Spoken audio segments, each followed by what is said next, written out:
In February of 1996, writer and philosopher Susan Sontag marked 100 years of motion pictures with an essay titled The Decay of Cinema. As a lover of movies, it's easy to read her words defensively. One of her first claims, that great movies are no longer just exceptions, but violations of the norm, stands out. Just 2 weeks after Sontag's essay was published by the New York Times, Fargo arrived in theaters. A brilliantly twisted tale of greed and stupidity, equal parts dramatic as it was hilarious. A film that confirmed its makers, Joel and Ethan Coen, as masters of the craft, and instantly announced itself as a classic of modern cinema. By year's end, Fargo would have enviable company.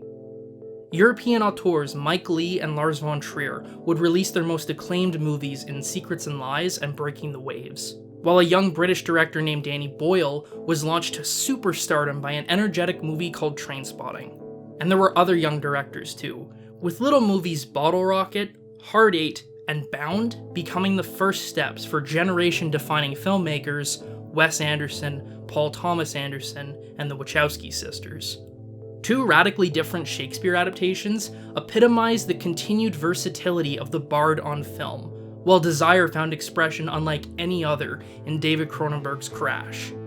At film festivals in Berlin, Chicago, and Cannes, underground cult movies The Watermelon Woman, Mary Jane's Not a Virgin Anymore, and Hardcore Logo would be shown for the first time. But to focus merely on the greatest cinematic achievements of the time is to miss Sontag's point. It isn't just that 1996 also brought a parade of soulless corporate dreck, although it certainly did that, but Sontag's concerns lie less with the movies made than with the culture surrounding them. To paraphrase Sontag, perhaps it is not cinema that has ended, but only cinephilia, the name of the very specific kind of love that cinema inspired. That love born of the conviction that cinema was an art unlike any other, quintessentially modern, distinctively accessible, poetic and mysterious, and erotic and moral, all at the same time. Cinema had apostles. Cinema was a crusade. For cinephiles, the movies encapsulated everything. Cinema was both the book of art and the book of life. This is what Sontag feared was in decay. Regardless of how many masterpieces are made, the act of cinema going is devalued in a culture where the ritual of theater going is in decline. A culture where movies are just one of the many things viewed on one's home screen, and the theatrical window shrinks smaller and smaller. People may still like going to the movies, but the reverence for film as more than a pastime, as an art that really mattered, Sontag feared, was decaying. It's an essay that feels like it could have been written yesterday, because essentially, it was. Though technically a piece on Federico Fellini, Martin Scorsese's recent essay Il Maestro drew less attention for his insights on 8.5 or La Dolce Vita than for his criticisms of our modern film culture, where algorithms organize viewing and all visual media is reduced to a lowest common denominator: content. Content to fill the attractions offered by each streaming service fighting for a slice of the market. To be sure, there are virtues to streaming. That so many great films across time and space are readily available and accessible, behind a paywall, but not the strict divide of, say, tuition costs, is amazing. That movies, old and new, have still been here for us throughout the pandemic while movie theaters are in stasis is also largely a benefit of streaming. But there are drawbacks too. Scorsese's regret over the word content to describe cinema is more than an artist railing against a businessman's terminology, but a yearning for a time when movies used to be special in and of themselves, not just as an extension of a streaming service. For an example of how cinema can be tangibly lost in the sea of content, let's talk about A Son. A Son is a Taiwanese drama which opens on a horrific act of violence, as two teens corner another boy and cut off his hand.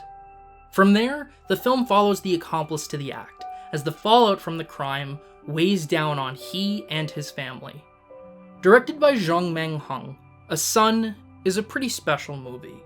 The inciting incident begets a nuanced exploration of family dynamics, as unspoken pain comes to bear, and each member of the Shen clan must reevaluate their principles. Then there's another act of violence, one that shatters whatever stability the family had left. What could have been overbearing melodrama is handled with delicacy and restraint, quietly building until the emotional power becomes undeniably poignant. It is, undoubtedly, one of the best films I've seen from 2020. And you might be thinking, gee, that sounds pretty great. Where can I see this movie? Well, it's on Netflix. It's been on Netflix for over a year. After playing TIFF and winning Best Film from Taiwan's Golden Horse Awards, the film quietly arrived on Netflix in North America and Europe in January of 2020, with little promotion or fanfare. The film sat largely unnoticed for months, until Variety film critic Peter de Bruges wrote a rave review in November, and later listed it as his #1 movie of 2020.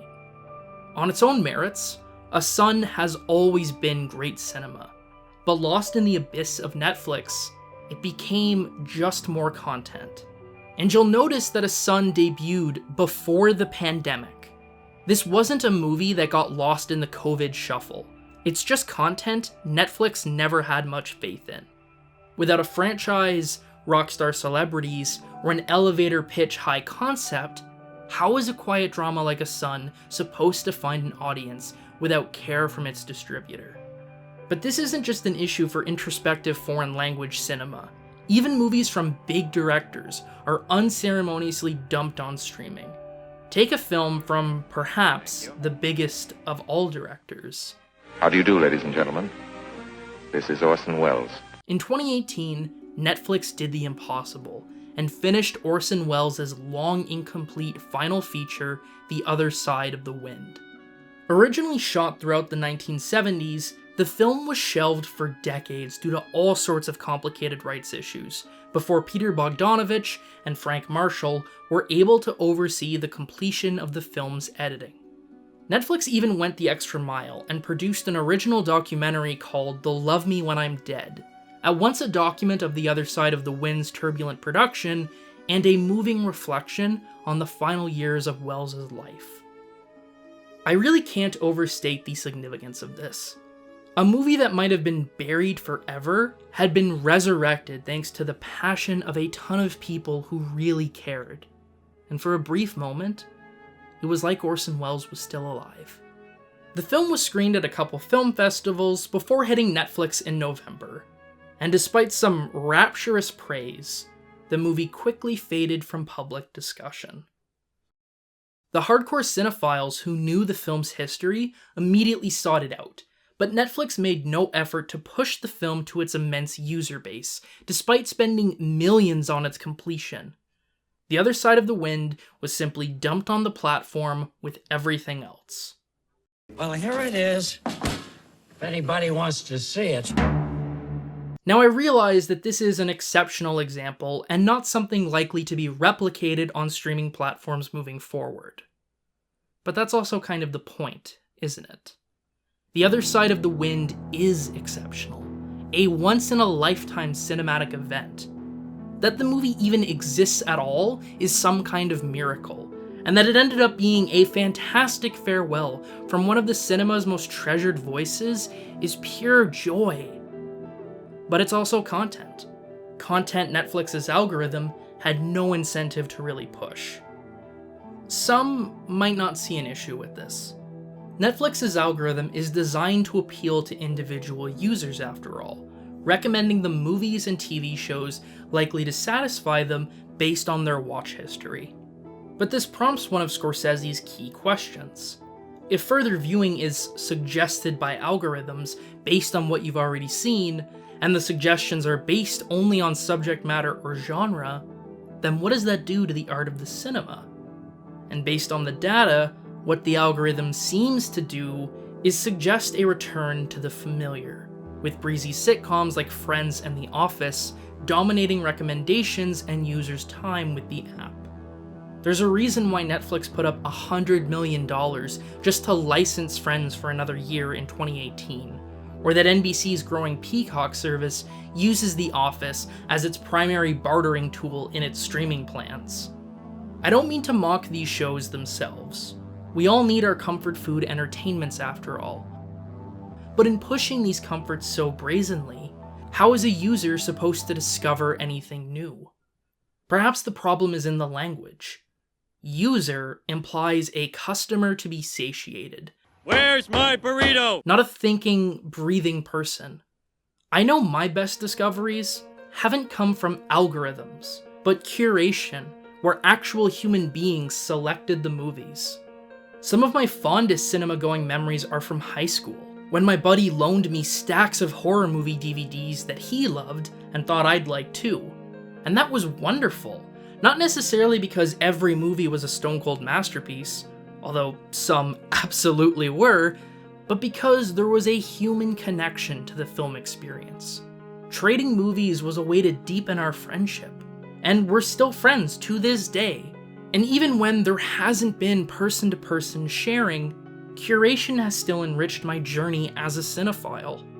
Was the American Film Institute thinking of me in particular when they put together their top 100 movie lists? Probably not, but those lists did help me find some of the most profoundly touching movies I've ever seen. Has my ongoing quest to see every movie nominated for the Best Picture Oscar led to me watching some really tedious stuff?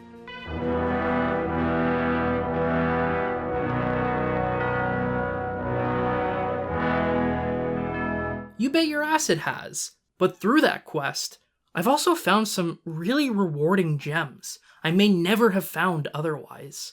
You might call Nick a bastard. Or a little bastard, depending upon how whimsical you feel at the time. That most streaming libraries tend to have a pretty narrow focus is also a problem, catering to the modern, the already popular, and that which is in English. Film history grows more precarious. Foreign language cinema, more and more of a niche other. There are exceptions to this. Specialty platforms like Criterion Channel and Canopy are gold mines for diverse films. Most of these are themselves niche, however, and the increasing emphasis on every major film conglomerate offering their own streaming service further restricts the cinema. But there is hope. And hope is one of the defining elements that distinguishes Scorsese's essay from Sontag's. While Sontag wrote a lament for cinephilia in 1996, Scorsese offers us now a rallying cry, a declaration that the future of cinema lies not in the hands of the movie business, but the people who love movies. Responses from the online public have varied. Some have praised Scorsese for so precisely outlining the rot of modern media culture, others defiantly rejecting Scorsese as an out-of-touch elitist unable to accept that times have changed. Very old man yells at cloud. Much of the latter are, of course, MCU stans still bitter that Scorsese has dared criticize the artistic validity of Marvel movies and view him as an enemy. But I think this response is worth considering, because it is the real decay of cinema. That Martin Scorsese passionately describes movies as, quote, among the greatest treasures of our culture that must be treated accordingly. And a coalition of young moviegoers responds, no. We like our content, we like our algorithms, you're just a snob. And Scorsese and the cinephiles will shout, film is an art form to be cherished. And I'll whisper, no. Fuck. It's the very same defensive reading one might have taken to Sontag, assuming the author is simply dismissing modern movies and missing the point entirely. It is not a question that good movies, even great movies, will disappear. As long as movies are made, great movies will be made. But whether they'll be cinema or just more content is really up to us.